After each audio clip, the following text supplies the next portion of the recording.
আসসালামু আলাইকুম, স্বাগতম জানাচ্ছি বিবিসি নিউজ আন্তর্জাতিক সংবাদে। শুরুতেই সংবাদ শিরোনাম, এরপর বিস্তারিত।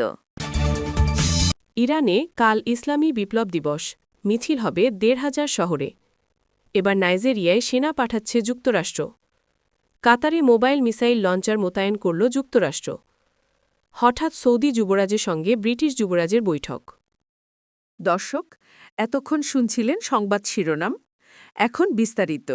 আপনি যদি ইসরায়েলের ধ্বংস চান এবং মুসলিমদের পাশে থাকেন, তাহলে ভিডিওতে লাইক করে চ্যানেলটি অবশ্যই সাবস্ক্রাইব করে দিবেন এবং আপনার মূল্যবান মতামত অবশ্যই কমেন্টে লিখে জানিয়ে দিবেন। এখন বিস্তারিত। ইরানে কাল ইসলামী বিপ্লব দিবস, মিছিল হবে ১,৫০০ শহরে। ইরানে হামলার জন্য ওঁত পেতে আছে মার্কিন সামরিক নৌবহর। সীমান্তের কাছেই যুক্তরাষ্ট্রের রণপ্রস্তুতিকে পাত্তা না দিয়েই ইসলামী বিপ্লব দিবস পালন করতে যাচ্ছেন ইরানিরা। ইসলামী বিপ্লবের ৪৬তম বার্ষিকী উপলক্ষে দেশব্যাপী ১,৪০০ শতাধিক শহরে শোভাযাত্রা বা গণমিছিল অনুষ্ঠিত হবে। অনুষ্ঠানগুলো প্রচার করতে দেশীয় বিদেশি ৭,৭০০ শতাধিক সাংবাদিক উপস্থিত থাকবেন বলে জানিয়েছে বার্ষিকী উদযাপন কমিটির এক সদস্য। ইসলামিক প্রোপাগেশন কোঅর্ডিনেশন কাউন্সিলের অনুষ্ঠান ও প্রাদেশিক বিষয়ক উপপ্রধান কামাল খোদা দাদেহ মঙ্গলবার ১০ ফেব্রুয়ারি সংবাদ সম্মেলনে জানান, প্রতিবছর সাধারণত ১১ ফেব্রুয়ারি অনুষ্ঠিত হওয়া এই দেশব্যাপী শোভাযাত্রায় সাংবাদিক কর্মীরা উপস্থিত থাকবেন। তিনি বলেন, এবছর ২ শতাধিক সাংবাদিক ও ক্যামেরাম্যান সহ আবাসিক বিদেশি সংবাদ মাধ্যম এবং সব মিলিয়ে ৭,৭০০ শতাধিক দেশীয় ও আন্তর্জাতিক সংবাদকর্মী সারা দেশে ২২ বাহমানের অনুষ্ঠানগুলো কভার করবেন। খোদা দাদেহ আরও বলেন, তাছাড়া IRIBর সব চ্যানেল, যার মধ্যে ৩৫০টিরও বেশি নিউজ টিম আছে, সব আন্তর্জাতিক সম্প্রচার নেটওয়ার্ক এবং সব প্রাদেশিক নেটওয়ার্ক অনুষ্ঠানের সরাসরি খবর ও দৃশ্য সম্প্রচার করবে। তিনি উল্লেখ করেন, অস্ট্রিয়ার ORF, তুরস্কের NTV ও আনাদোলু এজেন্সি, আমেরিকার CBS নিউজ, লেবাননের আল মায়াদিন ও আল মানার, ইরাকের আল শামস ও আল ইরাকিয়া, কাতার ভিত্তিক আল জাজিরা, রাশিয়ার রিয়া নাবোস্তি ও RT নিউজ, জার্মানির APA ও ZDF, স্পেনের EFE এবং চীনের CCTV, সিনহুয়া সহ বিভিন্ন দেশের অসংখ্য রেডিও ও টেলিভিশন নেটওয়ার্ক সংবাদ প্রচারের জন্য প্রস্তুত। তারা তেহরানের রাজপথ এবং আইকনিক আজাদি স্কোয়ার থেকে সরাসরি শোভাযাত্রার খবর সংগ্রহ করবে। সাম্প্রতিক সহিংস বিক্ষোভের তথ্য তুলে ধরে তিনি বলেন, আমাদের ভুলে গেলে চলবে না যে আমরা দেশের প্রায় ২,৪০০ শহীদ এবং প্রায় ৩,০০০ আহতের জন্য শোক পালন করছি। শত্রুপক্ষ আমাদের মধ্যে বিভাজন তৈরি করে জনগণের সংহতি ভাঙতে চেয়েছিল, কারণ গত বছরের জুনে ১২ দিনের যুদ্ধের সময় দেশে অভূতপূর্ব ঐক্য ও পবিত্র সংহতি গড়ে উঠেছিল। তিনি আরও জানান, ইরানের এরোস্পেস সেক্টর এবং কিছু সামরিক প্রতিষ্ঠান শোভাযাত্রার রুটে তাদের অর্জনগুলো প্রদর্শন করবে, যার কিছু প্রথমবারের মতো উন্মোচন করা হবে। এবার নাইজেরিয়ায় সেনা পাঠাচ্ছে যুক্তরাষ্ট্র। মধ্যপ্রাচ্যের বিভিন্ন দেশ থেকে সেনা প্রত্যাহার করেছে যুক্তরাষ্ট্র।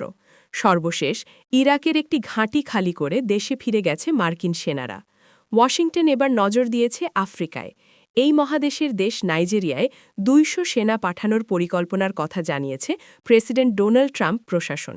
নাইজেরিয়ায় বিভিন্ন সন্ত্রাসী গোষ্ঠীর বিরুদ্ধে লড়াই করছে দেশটির সামরিক বাহিনী।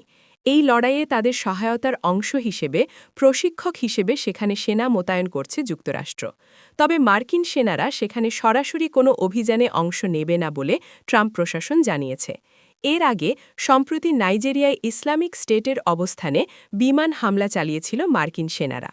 ট্রাম্প সেখানে হামলার আদেশ দেওয়ার কয়েক সপ্তাহ পর দেশটিতে সেনা পাঠানোর পরিকল্পনা করছে ওয়াশিংটন। কাতারে মোবাইল মিসাইল লঞ্চার মোতায়েন করল যুক্তরাষ্ট্র। ইরানের সঙ্গে চলমান উত্তেজনা উদ্বেগের মধ্যেই মধ্যপ্রাচ্যের উপসাগরীয় অঞ্চলের দেশ কাতারে মোবাইল মিসাইল লঞ্চার মোতায়েন করেছে যুক্তরাষ্ট্র। মার্কিন প্রতিরক্ষা মন্ত্রণালয়ের সদর দপ্তর পেন্টাগনের বরাত দিয়ে তথ্য জানিয়েছে রয়টার্স। সাধারণ সেমি স্ট্যাটিক লঞ্চারের তুলনায় মোবাইল মিসাইল লঞ্চার থেকে অনেক দ্রুত ক্ষেপণাস্ত্র ছোড়া সম্ভব। পেন্টাগনের কর্মকর্তারা জানিয়েছেন, প্রয়োজনের মুহূর্তে তাৎক্ষণিকভাবে মোবাইল লঞ্চারগুলো থেকে দূরপাল্লার প্যাট্রিয়ট ক্ষেপণাস্ত্র ছোড়া যাবে। উল্লেখ্য, যুক্তরাষ্ট্রের তৈরি প্যাট্রিয়ট বিশ্বের সেরা ক্ষেপণাস্ত্রগুলোর মধ্যে অন্যতম। মধ্যপ্রাচ্যের ৮টি দেশে সেনাঘাঁটি আছে যুক্তরাষ্ট্রের। দেশগুলো হল ইরাক, জর্ডান, কুয়েত, সৌদি আরব, কাতার, বাহরাইন, সংযুক্ত আরব আমিরাত, ওমান এবং তুরস্ক। এসবের মধ্যে কাতারের আল উদেইদ ঘাঁটিটি সবচেয়ে বড়।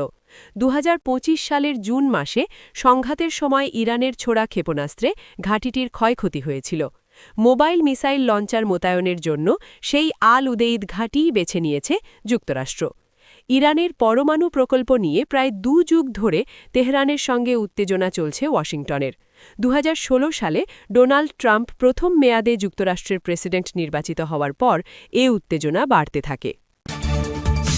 হঠাৎ সৌদি যুবরাজের সঙ্গে ব্রিটিশ যুবরাজের বৈঠক।